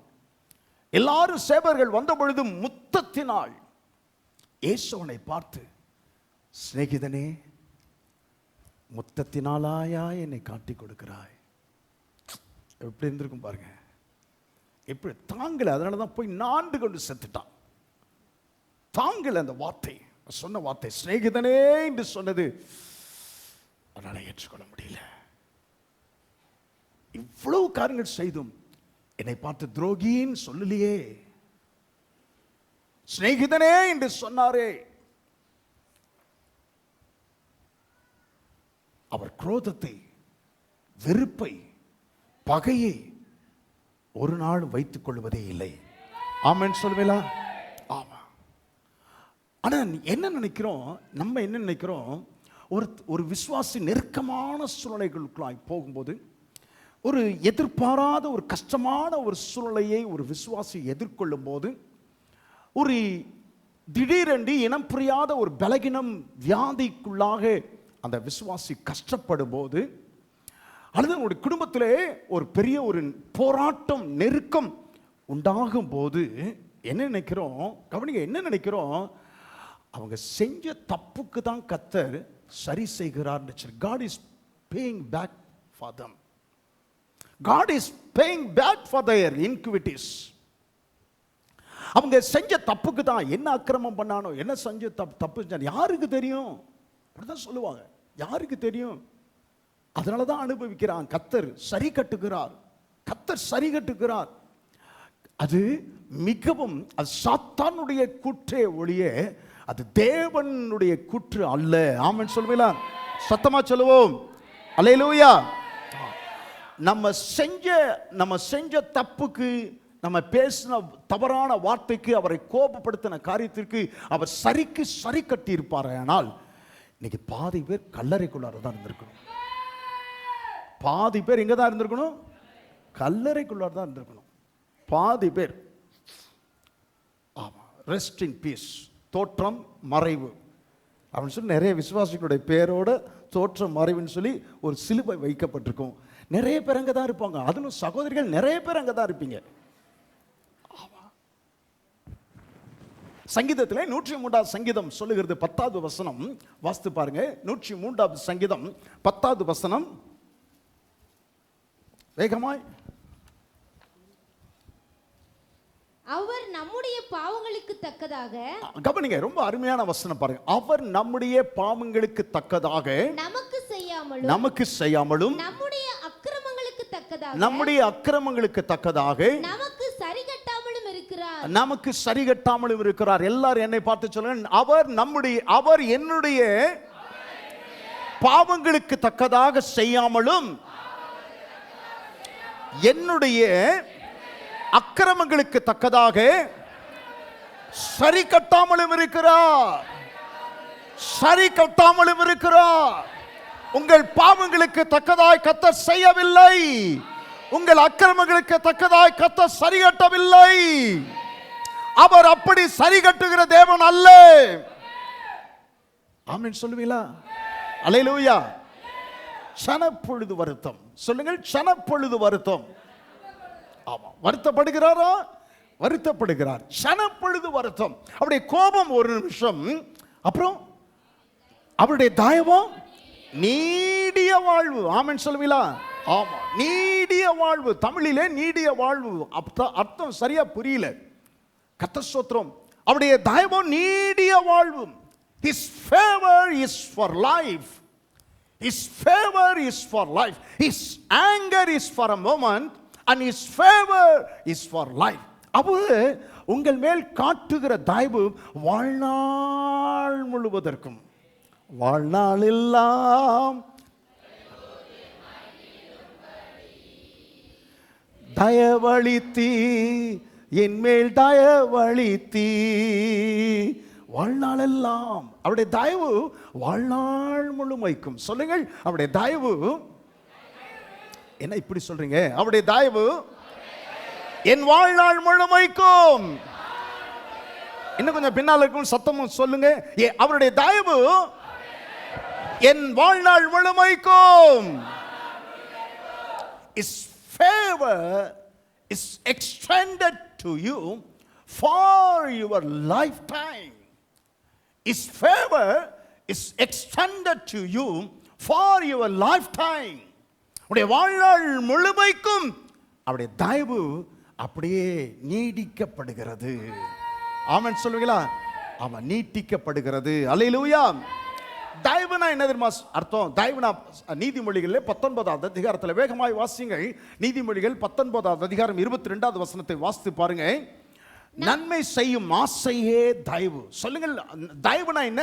நன்மை செய்யும் ஆசையே. சொல்லுங்கள், நன்மை செய்யும் ஆசையே. அப்ப வாழ்நாளெல்லாம் கர்த்தர் எனக்கு நன்மை செய்ய ஆசைப்பட்டு கொண்டே இருக்கிறார். ஆமென் சொல்லுவீங்களா? வாழ்நாள் முழுவதும் உங்களுக்கு கர்த்தர் நன்மை செய்ய ஆசைப்பட்டு கொண்டிருக்கிறார். அல்லேலூயா. ஆமா, சங்கீதம் 89:17 சொல்லுகிறது, மனுஷர் மத்தியிலே உயர்த்துவதே தயவு. ஆமென் சொல்லுவீங்களா? தயவுனா என்ன அர்த்தம்னா அதெல்லாம் விளக்குறதுக்கு நேரம் இல்லை. மனுஷர் மத்தியிலே உங்களை உயர்த்து, வேலை செய்கிற இடத்துல, நீங்கள் வசிக்கின்ற இடத்துல, நீங்கள் படிக்கின்ற இடத்துல, நீங்கள் வந்து போகிற ஐக்கியம் கொண்டிருக்கிற சபையின் நடுவிலே உங்களை உயர்த்துவதே அவருடைய தயவு. அல்லேலூயா. அவருடைய தயவு. அவர் எப்படி உயர்த்துவாராம்? வாழ்நாள் முழுவதும் உயர்த்தப்படும்படிக்கு. ஆமென் சொல்லுவீங்களா? அல்லேலூயா, அல்லேலூயா. உபாகமம் 33வது அதிகாரத்தில் 23வது வசனம் சொல்லுகிறது, அவர் உங்களை திருப்திப்படுத்துவதே அவருடைய தயவு. ஆமென் சொல்லுவீங்களா? ஆமா, அவருடைய தயவு திருப்திப்படுத்தும். சொல்லுங்கள், அவருடைய தயவு என்னை திருப்திப்படுத்தும். இன்னும் பத்தாது, அவருடைய தயவு என்னை திருப்திப்படுத்தும். அவருடைய தயவு எனக்கு வாழ்நாள் முழுவதும் நன்மை செய்யும். அவருடைய தயவு என்னை உயர்த்தி வைக்கும். அல்லேலூயா. எதிலெல்லாம் திருப்திப்படுத்த முடியுமோ, எப்படியெல்லாம் திருப்திப்படுத்த முடியுமோ, அதிலெல்லாம் உங்களை, அப்படியெல்லாம் உங்களை வாழ்நாள் முழுவதும் திருப்திப்படுத்துகிற கர்த்தர் அவர். ஆமென் சொல்லுவீங்களா? அவர் உங்கள் மேல் பாராட்டுகிற தயவு, அவர் உங்கள் மேல் பாராட்டுகிற தயவு. ஆமென் சொல்லுவீங்களா? இன்னும் தயவு என்றால் என்ன அர்த்தம்? தகுதி இல்லாத என் மேல் கர்த்தர் பாராட்டுகிற நன்மை, தகுதி இல்லாத எனக்கு கர்த்தர் அளிக்கிற ஈவுகள். ஆமென் சொல்லுவீங்களா? தகுதி இல்லாதவர்களுக்கு தேவன் அளிக்கிற நன்மைகள், தகுதி இல்லாதவர்களுக்கு தேவன் பாராட்டுகிற ஈவுகள். ஆமென் சொல்லுவீங்களா? ஆமென். இது போதும் கர்த்தரை நான் துதிப்பதற்கு. ஆமென் சொல்லுவீங்களா? இது போதும் கர்த்தருக்கு நான் நன்றி உள்ளவனாய் இருப்பதற்கு. அல்லேலூயா, அல்லேலூயா. கர்த்தரை ஏற்றுக்கொண்ட தேவனுடைய பிள்ளைகள் உங்களை குறித்து எப்பொழுதெல்லாம் உங்களுக்கு தயவளிக்க வேண்டும், எந்தெந்த காரியத்தெல்லாம் உங்களுக்கு தயவு காண்பிக்க வேண்டும், எந்தெந்த சூழ்நிலைகளெல்லாம் உங்கள் மேல் தயவு பாராட்ட வேண்டும் என்று கர்த்தர் ஒரு லிஸ்டே வைத்துக் கொண்டிருக்கிறார். ஆமென் சொல்வீங்களா? ஆமா, ஏற்ற வேளையிலே நன்மையின் வாசல்களை உங்களுக்காய் திறப்பது அவருடைய தயவு. ஆமென் சொல்வீங்களா? ஆமென் சொல்வீங்களா? நீங்கள் செய்து வருகிற வேளையிலே உங்களை உயர்த்துவது தேவனுடைய தயவு. ஆமென் சொல்வீங்களா? உங்கள் வேளையிலே இரட்டிப்பான சம்பளத்தை கூட்டி தருவது தேவன் உங்களுக்கு அளிக்கும் தயவு. அல்லேலூயா, அல்லேலூயா. உங்களுடைய தொழிலை விருத்தி ஆக்குவது தேவன் உங்களுக்கு அளிக்கும் தயவு. ஆமென் சொல்வீங்களா? உங்களுக்கு ஒரு குடும்ப வாழ்க்கை கொடுத்து உங்களை ஆசீர்வதிப்பது தேவன் உங்கள் மேல் காண்பிக்கும் தயவு. நீங்கள் பிள்ளைகளை காணும்படிக்கு செய்வது தேவன் உங்களுக்கு அளிக்கும் ஒரு தயவு. நீடித்த நாட்களால் உங்களை திருப்தி ஆக்குவது தேவன் உங்களுக்கு காண்பிக்கும் ஒரு தயவு. உங்களை கவலைக்குள்ளாக்கி வந்த எல்லா வியாதிகளிலிருந்து உங்களை விடுதலை ஆக்கி பலகீனங்களை எல்லாவற்றையும் மாற்றி உங்களை சுகப்படுத்தி ஆரோக்கியப்படுத்துவது தேவன் உங்கள் மேல் காண்பிக்க ஒரு தயவு. இன்னும் சொல்லிக்கிட்டே போகலாம், இன்னும் சொல்லிக்கொண்டே போகலாம். ஆமென் சொல்லுவீங்களா? நல்ல ஒரு குடும்பத்தை கொடுத்தார், வேலையை கொடுத்தார், வேலையில உயர்வை கொடுத்தார், சம்பாத்தியத்தை கூட்டி தந்தார், சின்னதாக ஆரம்பித்த தொழிலை கத்தர் விருத்தி ஆக்கினார். என் குடும்பத்தில் ஒவ்வொரு சூழலிலும் கத்தர் எனக்கு விடுதலை கொடுத்தார். சரீரத்தில் உண்டான பலகீனங்கள், ஆமென் சொல்லுவீங்களா? அல்லேலூயா. பிரச்சனைகள் வியாதிகள் வந்த பொழுதெல்லாம் கத்தர் யெகோவா ரஃபாவாய் கத்தர் இருந்து, ரொஃபைக்காவாய் இருந்து கத்தர் வேரோடு கூட பிடுங்கி எடுத்தார். ஆமென் சொல்லுவீங்களா? வேரோடு கூட அப்புறப்படுத்தினார். ஆமென் சொல்லுவீங்களா? அல்லேலூயா. தேவன் உங்கள் பாவங்களுக்கு தக்கதாய், உங்கள் அக்கிரமங்களுக்கு தக்கதாய் சரிகட்டுகிறவர் அல்ல, உங்களுக்கு சரி செய்கிறவர் அல்ல. உங்கள் செயல்கள் நிமித்தம், உங்கள் சிந்தனைகள் நிமித்தம், உங்கள் பேச்சுகள் நிமித்தம் அவர் கோபப்படுகிறார் என்பது உண்மைதான். ஆனால் அது ஒரு நொடி பொழுது மாத்திரமே. அவருடைய தயவோ வாழ்நாள் முழுவதும். ஆமென் சொல்லுவீங்களா? அல்லேலூயா. கவனிங்க, நான் சொல்றத அழுத்தம் திருத்தமாய் நான் சொல்ல விரும்புகிறேன். உங்க மேல கத்தர் கோபப்படுகிறது ஒரு நொடி பொழுது தான். உங்க மேல குரோதத்தை, பகையை, வெறுப்பை இப்படி செஞ்சுட்டானே, அவனை நான் சும்மா விட மாட்டேன் அப்படியெல்லாம் நினைச்சிருந்தானா நம்ம என்றைக்கோ நிர்மூலமாகி இருப்போம். ஆனா அப்படி நினைக்காம அவருடைய கோபம் நீங்க செஞ்ச செயல் நிமித்தமாய், பேசின வார்த்தைகள் நிமித்தமாய், சிந்தித்த சிந்தனைகள் நிமித்தமாய் தேவனுக்கு வருத்தம் உண்டானது உண்மைதான். அது சனப்பொழுது மாத்திரமே. ஆமென் சொல்லுவீங்களா? அதை நீங்க உணர்வீர்களே ஆனால், சொல்லுங்க, நான் சொன்னது அதை நான் உணர்வேனே ஆனால், அவருடைய தயவு வாழ்நாள் முழுவதும் என்பதை நீங்கள் நினைத்து பார்ப்பீர்களே ஆனால், கோபம் சனப்பொழுது மாத்திரமே, ஆனால் தயவோ வாழ்நாள் முழுது பெட்டிக்குள்ளே வைக்கப்படுகிற நாள் வரைக்கும் என்பதை நீங்க உணர்ந்தீங்கன்னு சொன்னீங்கன்னா, உங்க பேச்சால, செயலால, சிந்தையால அவரை வருத்தப்படுத்துகிறதை, அவரை கோபப்படுத்துகிறதை நீங்க அதை குறித்து நீங்க ரொம்ப மனஸ்தாபப்படுவீங்க, அதை குறித்து நீங்க வெட்கப்படுவீங்க, அதை குறித்து நீங்கள் மனம் திரும்புவீர்கள். ஆமென் சொல்லுவீங்களா? உண்மைதானா? உண்மைதானா? அல்லேலூயா, அல்லேலூயா. அவருடைய தயவு என் வாழ்நாள் முழுவதும் என்பதை நான் அறிந்திருப்பேனே ஆனால், அவரை வார்த்தையால, என் செயலால, என் சிந்தனையால கோபப்படுத்துகிற காரியங்களை விட்டு நான் மனம் திரும்புகிறது மாத்திரமல்ல, அவைகளை நான் இனியும் செய்யாதிருக்கவும் நான் தீர்மானித்து. ஆமென். அல்லேலூயா, அல்லேலூயா. அது தயவு வாழ்நாள் முழுவதும், வாழ்நாள் முழுவதும். சொல்லுங்கள், வாழ்நாள் முழுவதும் உங்களை கர்த்தர் தயவு செய்வார் என்பதை நீங்கள் அறிந்திருந்தா, it makes me to do right even though my flesh don't want to do it. கவனிங்க, என் மாம்சம், அதை மாற்றி நான் சொல்லுகிறேன், என் மாம்சம் செய்ய விரும்பினாலும் கூட நான் செய்ய விரும்ப மாட்டேன். ஆமென் சொல்லுவீங்களா? என் மாம்சம் அந்த தப்ப, அந்த காரியத்தை செய்யின்னு சொல்லி என்னை உந்தி தள்ளினாலும் நான் நிச்சயமாய் செய்யவே மாட்டேன். ஏன்னா அவருடைய தயவு, அவருடைய தயவு என் வாழ்நாள் முழுவதும், என் வாழ்நாள் முழுவதும். ஆமென் சொல்லுவீங்களா? என் வாழ்நாள் முழுவதும். ஆமென் சொல்லுவீங்களா? அல்லேலூயா. அப்போ தயவு, favor reminds me the blessings God has conferred on me. தேவன் என் மேல் பாராட்டின ஒவ்வொரு ஆசீர்வாதங்களையும் தயவு நினைவு கூற வைக்கும். ஆமென் சொல்லுவீங்களா? சுகுமார், உன் மேல கர்த்தர் எவ்வளவு எவ்வளவு நன்மை ஆசீர்வாதங்களை கொடுத்துற நினைத்து பார், நினைச்சு பார். ஒவ்வொரு முறையும் தயவு அதை சொல்லும். சுகுமார், உன்னை எத்தனை முறை ஆபத்திலிருந்து கர்த்தர் உன்னை காத்திருக்கிறார் நினைச்சுக்க. உன் பலகீனங்கள், உன் நெருக்கங்கள், உன் வியாதியின் நேரத்தில், மரண கட்டிலே கர்த்தர் உன்னை சுகப்படுத்தினார் நினைச்சு பார், நினைச்சு பார். அதை நீ சிந்தித்து பார். Favor reminds me about the blessings about the deliverance, about the healings, about the goodness God has poured upon me. தேவன் என் மேல் பாராட்டின எல்லா விதமான விடுதலை, சுகம், ஆரோக்கியம், நன்மைகள் இவை எல்லாவற்றையும் நினைத்து பார்க்க வைக்கிறது. ஆமென் சொல்லுவீங்களா? அல்லேலூயா. அவருடைய கோபம் சனப்பொழுது மாத்திரம்தான், அவருடைய வருத்தம் சனப்பொழுது மாத்திரம்தான். ஆனா கர்த்தர் ஸ்தோத்திரம், ஆனா அவருடைய தயவோ என் வாழ்நாள் முழுவதற்கும். ஆமென் சொல்லுவீங்களா? ஆமென், அல்லேலூயா.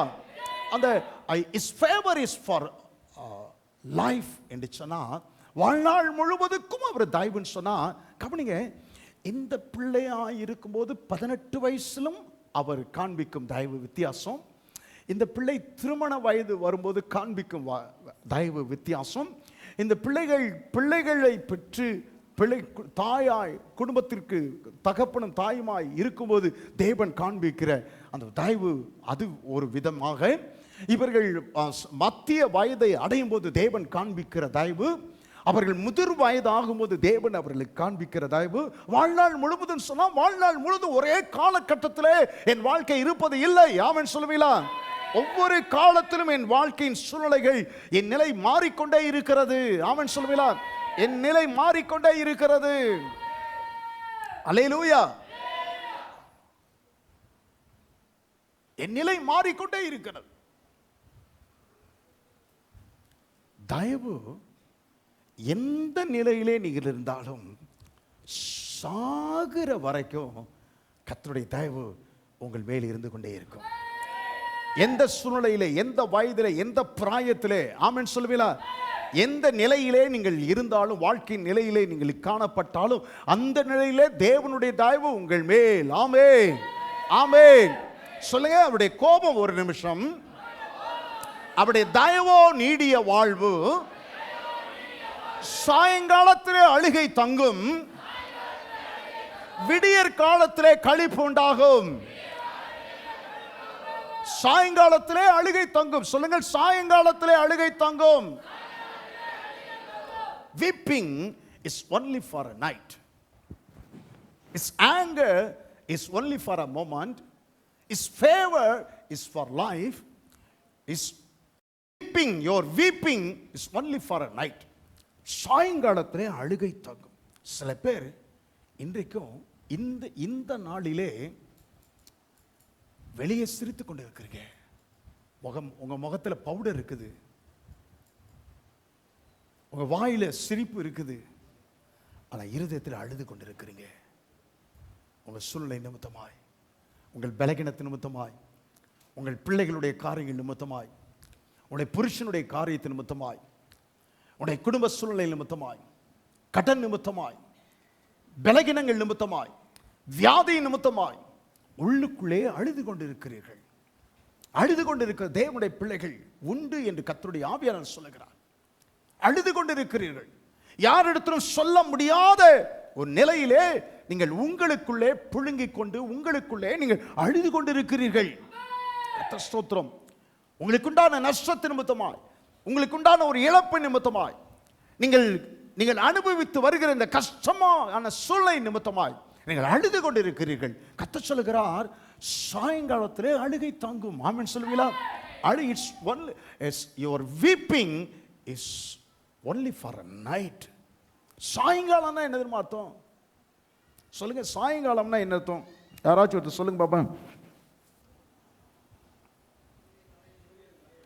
சூரியன், ரைட், வெரி குட். அப்புறம் சாயங்காலம்னா என்ன? கர்த்தருடைய வார்த்தை எவ்வளவு நல்ல அருமையான ஆழமான வார்த்தை தெரியுமா? எவ்வளவு ஆழமான வார்த்தை தெரியுமா? Your weeping is only for a short time. கொஞ்ச காலம்தான்.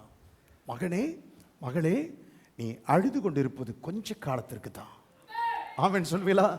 அவன் கர்த்தர் உங்களோடு கூட நேரிலே தீர்க்கமாய் பேச விரும்புகிறார். மகளை, இன்றைக்கு அழுது கொண்டிருக்கிற உங்களை பார்த்து ஆவியானவர் சொல்லுகிறார், நீ அழுது கொண்டிருப்பது கொஞ்ச காலத்திற்கு மாத்திரம் என்பதை நினைத்துக்கொள். It's only for a short time. கொஞ்ச காலத்திற்கு மாத்திரமே. ஆமென் சொல்வீங்களா? இப்ப சாயங்காலம் என்று சொன்னால் சீக்கிரம் முடிந்து போகக்கூடிய ஒன்று. சூரிய அஸ்தமனத்தை நீங்க பார்த்திருக்கீங்களா? எத்தனை பேர் பார்த்துருக்கீங்களோ தெரியாது. ஆமாம், பார்த்துருக்கோமா? ஆமாம். எப்படி தெரியுமா சூரிய அஸ்தமனம் இருக்கும்? அப்படியே அப்படியே ஆரஞ்சு கலரில் அப்படியே நெருப்பு பிழம்பாக அந்த சூரியன் அப்படியே மலையில் அப்படியே இறங்கிக்கிட்டே இருக்கும் பாருங்க. மலைக்கு அப்பால் இறங்குற மாதிரி இருக்கும். ஆரஞ்சு அப்படியே நெருப்பு பழமாக அப்படியே இறங்கிக்கிட்டே இருக்கும். அப்படியே பார்த்துக்கிட்டே இருக்கும்போதே டக்குன்னு மறைஞ்சிடும். பார்த்துக்கிட்டே இருக்கும்போது டக்குன்னு வெளிச்சம் வந்துடும், வெளிச்சம் மாறிடும். ஆமென் சொல்லுவீங்களா? ஆமாம், வெளிச்சம் மாறிடும். அது மறைஞ்ச உடனே ஒரு ஒரு எப்படி ஒரு ஒரு இரவு தொடக்கத்தை நீங்கள் புரிந்து கொள்ள முடியும். கண்கள் பார்த்து கொண்டிருக்கும் போதே அந்த கொஞ்ச நேரம், சாயங்காலத்தின் அந்த கொஞ்ச நேரம் அப்படியே அந்த வெளிச்சம் மறைந்து சனப்பொழுதிலே மறைந்து போகிறது. ஆமென் சொல்லுவீங்களா? கர்த்தர் சொல்கிறார், சூரியனே, சாயங்காலமே, ஒவ்வொரு நாளும் இத்தனை நிமிஷம் தான் நீ இருக்க வேண்டும் என்று உனக்கு ஒரு லிமிட்டை வைத்திருக்கிறேன். ஆமென் சொல்லுவீங்களா? ஆமென், அல்லேலூயா. ஆமாம், அதற்கு மேலே நீ இருக்கவே முடியாது, இருக்கவே முடியாது. கர்த்தர் ஸ்தோத்திரம். It cannot stay for a long. It cannot stay for a long. கர்த்தர் சொல்லுகிறார், நீங்கள் அழுது கொண்டிருக்கிறீர்கள். எதை குறித்து அழுது கொண்டிருக்கிறீர்களோ அந்த அழுகை it cannot stand for a long. அது ரொம்ப நேரம் தங்கி இருக்காது. கரங்களை தட்டி கர்த்தருக்கு மகிமை செலுத்துவோம். ரொம்ப நேரம் தங்க போவதில்லை. அதற்கு ஒரு லிமிட்டை கர்த்தர் நான் வைத்திருக்கிறேன். ஆமென் சொல்லுவீங்களா? உங்கள் அழுகைக்கு முற்றுப்புள்ளி வைக்கும் ஒரு லிமிட்டை, ஒரு வரையறையை நான் வைத்திருக்கிறேன். அழுது கொண்டிருக்கிற தேவனுடைய பிள்ளையே, எதை குறித்து அழுது கொண்டிருக்கிறீர்களோ கர்த்தர் அறிவார். உள்ளத்தின் ஆழத்தில் எதை குறித்து நீங்கள் அழுது கொண்டிருக்கிறீர்களோ அது தேவனுக்கு தெரியும். அது தேவன் இந்த காலை வேளையிலே பகல் பொழுதிலே உங்களை பார்த்து சொல்லுகிறார், உங்கள் அழுகை it cannot stand for a long time. அது ரொம்ப நேரம் அந்த அழுகை இருக்கவே இருக்காது மகனே, இருக்கவே இருக்காது மகனே. ஆமென் சொல்லுவீங்களா? இருக்கவே இருக்காது, இருக்கவே இருக்காது. சொல்லுங்க, இருக்கவே இருக்காது. என்னுடைய அழுகை ரொம்ப நேரம் ஏன்ட்ட என் உள்ளத்துல தங்கி இருக்காது. ஆமென் சொல்லுவீங்களா? ஆமென், ஆமென். சாயங்காலத்திலே அழுகை தங்கும், விடியற் காலத்திலே களிப்பு உண்டாகும். ஆமென் சொல்லுவீங்களா? ஆமா, விடியற் joy is coming in the morning. Your morning is coming. உங்களுக்கு விடியல். இன்னைக்கு தேர்தல் நேரத்தில் விடியலை நோக்கி, விடியலை நோக்கி, விடியல் விடியல். கர்த்தர் சொல்லுகிறார், விடியலை நோக்கி. ஆமென் சொல்லுவீங்களா? விடியலை நோக்கி. ஆமென் சொல்லுவீங்களா? விடியல் வருகிறது. விடியல் வேற ஏதாச்சும் நினைச்சுக்காதீங்கம்மா. ஆமா, விடியல் வருகிறது. சத்தமா சொல்லுங்களேன், விடியல் வருகிறது. என் விடியல் வருகிறது. My morning is coming. என் விடியல் வருகிறது. சத்தமா சொல்லுங்க, என் விடியல் வருகிறது. அல்லேலூயா, அல்லேலூயா. பிரச்சனை நினைக்கும் போதெல்லாம் உங்களால் சாப்பிடவும் முடியல, உங்களால் தூங்கவும் முடியல, யார்ட்டையும் சொல்லவும் முடியல, கக்கவும் முடியல, முழுகவும் முடியல. கக்கவும் முடியல, முழுகவும் முடியல. அது சொன்னா அது உங்களுக்கு கேவலமாக நீங்களே நினைக்கிறீர்கள். அப்படிப்பட்ட நெருக்கம், அப்படிப்பட்ட பிரச்சனை உங்க வாழ்க்கையில சற்றும் எதிர்பாராத சம்பவங்களால் நீங்கள் துவண்டு போயிருக்கலாம். வாழ்க்கையிலே எதிர்பாராத சம்பவங்களால் உங்கள் நம்பிக்கை இழந்து போய்விட்டீர்கள். இனி விடிவு உண்டு, விடியும், எனக்கு ஒரு விடியல் உண்டு என்கிற நம்பிக்கை நீங்கள் இழந்து போயிருக்கலாம். ஒரு விதமான விரக்தி, ஒரு விதமான சோர்வு, பிரச்சனை நினைக்கும் போதெல்லாம் ஒரு விதமான திகில், உங்கள் சரீரத்தில் உண்டான ஒரு பலகீனத்து நிமித்தமாய், ஒரு வியாதி நிமித்தமாய், ஒரு கவலை, ஒரு பயம், ஒரு திகில். கர்த்தர் சொல்லுகிறார், your morning is coming. விடியல் வருகிறது. உங்களுடைய விடியல் வந்து கொண்டிருக்கிறது. ஆமென் சொல்லுவீங்களா? ஆமாம். விடியல், விடியற் காலத்திலே என்ன உண்டாகுமா? களிப்பு உண்டாகும். மாலையிலே அழுகை தங்கும், விடியற் காலத்திலே களிப்பு உண்டாகும். விடியற் காலத்தில், அப்போ விடியல் வருகிறது என்று சொன்னாலே கர்த்தர் சொல்லுகிறார், மகிழ்ச்சி கூட சேர்ந்து வந்து கொண்டிருக்கிறது. கரங்களை தட்டி கர்த்தருக்கு மகிமை செலுத்துமா. உங்கள் விடியல் வருகிறது சகோதரா, உங்கள் விடியல் வருகிறது சகோதரி, தாய்மாரே, உங்கள் விடியல் வந்து கொண்டிருக்கிறது. your morning is coming, your morning is coming, your morning is coming, உங்களுடைய விடியல் வந்து கொண்டிருக்கிறது. உங்கள் விடியல் வந்து கொண்டிருக்கிறது. பின்னால் இருக்கிறவர்களை பார்த்து சொல்லுகிறேன், உங்கள் விடியல் வந்து கொண்டிருக்கிறது. விடியல் வருகிறது என்றாலே களிப்பும் சேர்ந்து வருகிறது. ஆமென் சொல்லுவீங்களா? அல்லேலூயா, அல்லேலூயா, அல்லேலூயா. களிப்புன்னு என்ன தெரியுமா அர்த்தம்? God is going to put dance in your feet, claps in your hands, and shout in your mouth, and joy in your heart. உங்கள் கால்களிலே ஒரு நடனம், கைகளிலே ஒரு தாளம், வாயிலே ஒரு புது பாட்டு, இருதயத்திலே ஒரு பெரும் மகிழ்ச்சி. ஆமென் சொல்லுவீங்களா? களிப்பு என்ற வார்த்தைக்கு அதுதான் அர்த்தம். களிப்புனா, களிப்புனா சொல்லுங்க, என்ன களிப்புனா என்ன அர்த்தம்? கால்களிலே ஒரு நடனம். ஆமா, அப்பா வந்துட்டார், அப்பா வந்துட்டாடி, அப்பா வந்துட்டார், அப்பா வந்துட்டார், அப்பா வந்துட்டார். அம்மா வேலைக்கு போயிட்டு வந்தாங்க, அம்மா வந்துட்டாங்க, அம்மா வந்துட்டாங்க, அம்மா வந்துட்டாங்க. அந்த பிள்ளைங்க, அம்மா வந்து விட்டார். தம்பி, அம்மா வந்து விட்டார். அப்படியே இல்ல, ஒரு களிப்பு, ஒரு ஜாய். அம்மா வந்துட்டாங்க, வந்துட்டாங்க, வந்துட்டாங்க, வந்துட்டாங்க, வந்துட்டாங்க, வந்துட்டாங்க, வந்துட்டாங்க, வந்துட்டாங்க. கால்களிலே God put a dance in your feet, and claps in your hands, and shout in your mouth, and joy in your heart. உங்கள் இருதயத்திலே ஒரு சந்தோஷம், உங்கள் வாயிலே ஒரு புது பாட்டு, உங்கள் கால்களிலே ஒரு நடனம், ஒரு கைகளிலே ஒரு தாளம். கரங்களை தட்டி ஆமென் சொல்லுவீங்களா? ஏன்? கர்த்தர் ஸ்தோத்திரம். விடிய காலம் வருகிறது. அந்த விடிய காலத்தோடு கூட சேர்ந்து களிப்பும் வந்து கொண்டிருக்கிறது. ஆமென் சொல்லுவீங்களா? கவனிங்க, சாயங்காலம் என்று ஒரு வார்த்தை ஆவியானவர் சொல்லுகிறார், விடியற்காலம் என்று ஒரு வார்த்தை ஆவியானவர் சொல்லுகிறார். சாயங்காலம் என்பதற்கு நான் விளக்கம் தந்தேன். விடியற்காலம் என்றால் என்ன தெரியுமா? சொல்லுங்க. விடியற்காலம்னா என்ன அர்த்தம்? தவறு. விடியற்காலம்னா இருள், இருள் தவறு. இருள் கிடையாது, கிடையாது. வந்துட்டீங்க, பக்கத்தில் வந்துட்டீங்க, ஆனால் தவறு. விடியற்காலம் இருள் கிடையாது. இருள் எப்போ மறையும் தெரியுமா? வெளிச்சம் எப்போ வரும் தெரியுமா? விடியற்காலம் எப்போ தெரியுமா? விடியற்காலம் எப்போ தெரியுமா? சூரியன் உதயத்திற்கு முன்பதாக. அதான் விடியற்காலம்.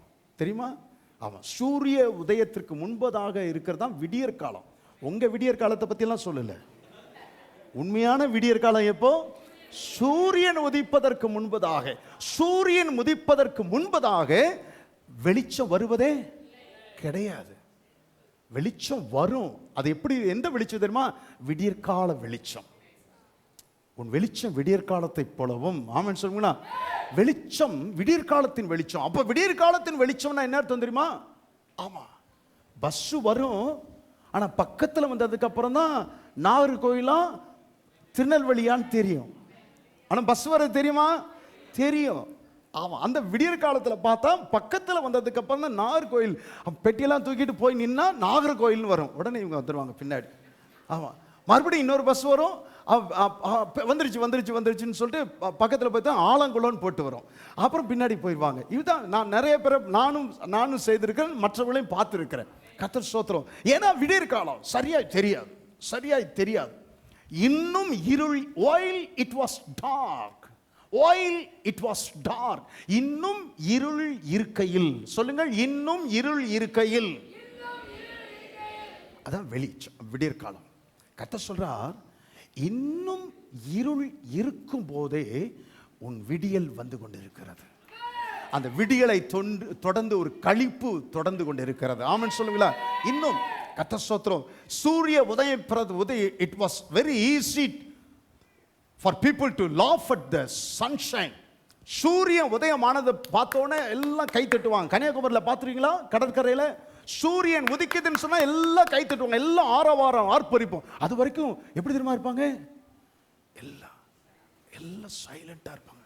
கன்னியாகுமரியில் எல்லாம் சைலண்ட், மயான அமைதி, மயான, யாரும் பேச மாட்டாங்க. எல்லாம் சூரிய உதயத்தையே பார்த்துக்கிட்டு இருப்பாங்க. ஒருத்தர் முகம் ஒருத்தருக்கு தெரியாது. பிள்ளைங்க அப்பா அம்மா கையை பிடிக்கிறேன்னு வேற எவையாச்சும் ஒருத்தர் கையை பிடிச்சிக்கிட்டு இருக்குங்க. தெரியாது. ஒரு தடவை நான் கன்னியாகுமரியில் போய் மனைவி பக்கத்தில் உட்காரன்னு இன்னொரு பெண்ணு பக்கத்தில் உட்காந்துட்டேன். அவள் பார்த்தாலே ஒரு பார்வை, ஐயோ வெரி சாரி, நான் அப்படிப்பட்ட ஆள் இல்லைம்மா. ஏன்னா இருள், சரியா முகம் தெரியல, ஏன் மனைவி உட்கார்ந்துருக்கிற இடத்துல உட்காந்துருக்காங்க, வரவே இல்லை. நான் நினைச்சேன் நான் ஏஞ்சி பண்ணோன்னா என்னோட தொடர்ந்து வந்திருப்பாங்கன்னு நினைச்சிட்டு சரி அப்படின்னு சொல்லிட்டு நிலைமை ரொம்ப அன்னைக்கு ஒரு மாதிரி சிக்கலாக பார்த்துச்சு. ரைட், ஏன்னா விடியற் காலம். கர்த்தர் ஸ்தோத்திரம். இன்னும் இருள் இருக்கையில், இன்னும் உங்க பிரச்சனை மாறாதிருக்கையில், இன்னும் உங்கள் போராட்டம் மாறாதிருக்கையில், இன்னும் உங்கள் நெருக்கம் விலகாதிருக்கையில், இன்னும் உங்களுடைய வியாதி பலகீனம் உங்களை சரியத்தை விட்டு போகாதிருக்கையில் கர்த்தர் சொல்கிறார், உங்கள் விடியல் வந்து கொண்டிருக்கிறது. அந்த விடியலை தொடர்ந்து களிப்பு வந்து கொண்டிருக்கிறது. ஆமென் சொல்வீங்களா? களிப்பு வந்து கொண்டிருக்கிறது. ஆமென் சொல்வீங்களா? அல்லேலூயா, அல்லேலூயா. அப்படியே சொல்ல, என் விடியல் வந்து கொண்டிருக்கிறது. விசுவாசத்தோடு சொல்லுகிற, என் விடியல் வந்து கொண்டிருக்கிறது. அதை தொடர்ந்து எனக்கு களிப்பு உண்டாகும்படியாக என் விடியல் வந்து கொண்டிருக்கிறது. நம்ம எல்லாரும் எழுந்து நிற்போமா? நம்ம எல்லாருமா? அவருடைய கோபம் ஒரு நிமிஷம், அவருடைய தயவோ நீடிய வாழ்வு.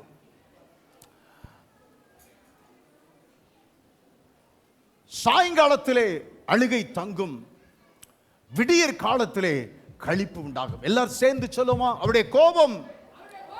எல்லாரும் சேர்ந்து சொல்லும், அவருடைய கோபம் ஒரு நிமிஷம், அவருடைய தயவோ நீடிய வாழ்வு. சாயங்காலத்திலே அழுகை தங்கும், விடியற் காலத்திலே களிப்பு உண்டாகும். அழுது கொண்டு இருக்கிற உங்களை பார்த்து ஆவியானவர் சொல்லுகிறார், உங்களுக்கு களிப்பு உண்டாக செய்வேன், மகனே மகளே, உங்கள் விடியல் வந்து கொண்டே இருக்கிறது. உங்கள் விடியல் வந்து கொண்டே இருக்கிறது.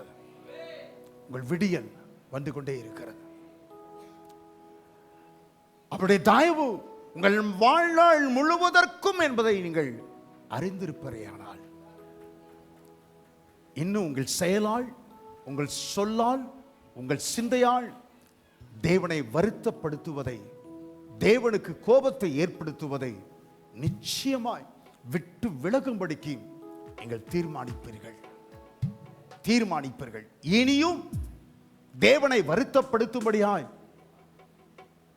இப்படிப்பட்ட காரியங்களை நான் பேச மாட்டேன், இப்படிப்பட்ட காரியங்களை நான் செய்ய மாட்டேன், இப்படிப்பட்ட காரியங்களை நான் சிந்திக்க மாட்டேன். அவையானவங்களோடு கூட பேசுவாரையானால், அழுது கொண்டிருக்கிற உங்களை கர்த்தர் களிப்புண்டாக செய்வேன் என்று சொல்வதை உங்களுக்காய் சொல்லப்படுகிற தேவனுடைய வார்த்தையாய் நீங்கள் எடுத்துக்கொள்வீர்களே, ஆனால் வெட்கப்படாம தோளுக்கு மேலே கையை உயர்த்தி, எனக்காகவே இந்த வார்த்தைகள் ஆண்டவரே, சொல்லுங்க, எனக்காகவே இந்த வார்த்தைகள் ஆண்டவரே, என்னோடு கூட பேசின வார்த்தைகளுக்காக, தீர்க்க தரிசனமாய் என்னோடு கூட பேசின வார்த்தைகளுக்காக உமக்கு ஸ்தோத்திரம். என்னை அர்ப்பணிக்கிறேன்.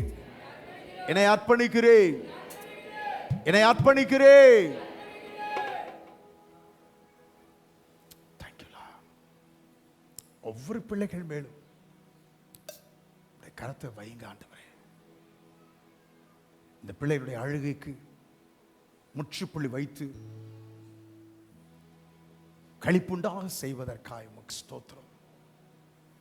தயவு, உடைய தயவு உடைய பிள்ளைகள் வாழ்க்கையிலே ஒவ்வொரு காலகட்டத்திலும் தொடருவதாக தொடருவதாக நீர் ஆசீர்வதிக்க நான் ஜெபிக்கிறேன். மேய்ச்சியின் மேல் இருக்கிறதான